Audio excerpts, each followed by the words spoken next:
मेराज की तस्दीक से अबू बकर सिद्दीक, मेराज की तस्दीक से अबू बकर सिद्दीक, इनकार से अबू जहल हुए दीन का जिंदीक, इनकार से अबू जहल हुए दीन का जिंदीक। कहते हैं मोहम्मद की ये मेराज थी रूही, हक ये है कि मेराज थी जिस्मानी व यक़ज़ी, हक ये है कि मेराज थी जिस्मानी व यक़ज़ी।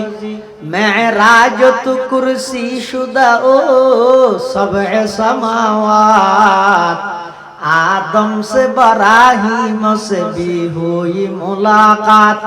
मेराज में दिखलाए तुम्हें सारी खुदाई, अल्लाह ने बताया है वहाँ राज नहाई।